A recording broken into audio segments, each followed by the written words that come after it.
धनुष तोड़ने वाले के विरोध में परशुराम जी का वक्तव्य। कह रहे हैं जिसने धनुष तोड़ा है वह मेरा शत्रु है, और शत्रु यदि इन्हें प्राप्त न हुआ तो ये करेंगे क्या। तो कह रहे हैं सो बिलगाऊ बिहाई समाजा, और नत मारी जी हैं सब राजा। धनुष तोड़ने वाला यदि नहीं मिला तो सब राजा मारे जाएंगे।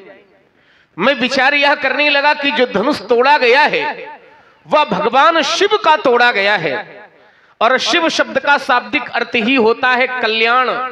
भगवान शिव से जो जुड़ जाता है उसका कल्याण निश्चित हो जाता है। भगवान शंकर की कृपा जिस भक्त को प्राप्त हो जाती है उसके जीवन में फिर कोई समस्या आने वाली नहीं है, क्योंकि कर्पूर गौरम करुणावतारम संसार सारम भुजगेंद्र हारम। करुणा के अवतार भगवान शंकर हैं। शिव जी के लिए ही शास्त्र कहता है आशुतोष तुम अवढर दानी, और आरती हरहु दीन जन जानी।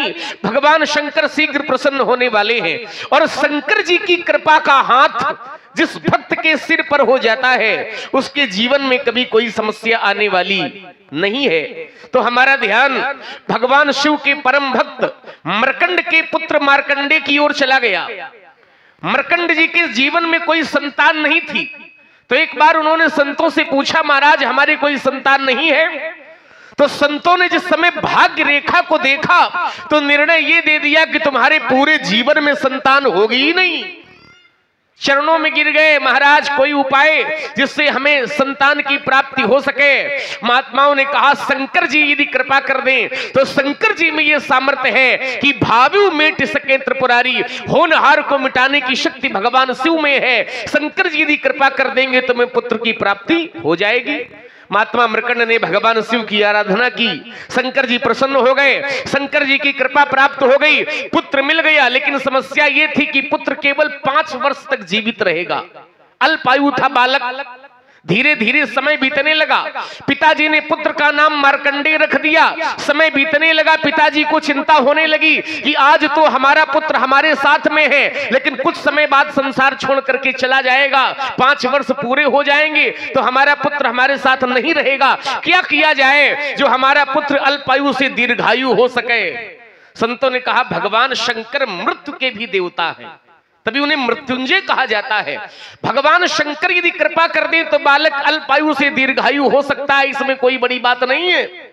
महात्मा मार्कंडे ने भगवान शंकर के प्रति अपने श्रद्धा सुमन समर्पित किए, अपने मन को भगवान शंकर के चरणों में जोड़ दिया।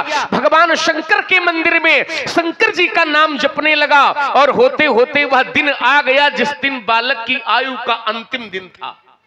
अंतिम दिन था।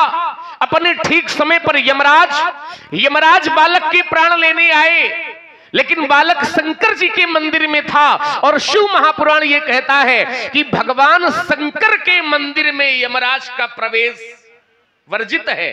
यमराज भगवान शंकर के मंदिर में जा नहीं सकते हैं, इसलिए यमराज ने अपना पास दूर से ही फेंका।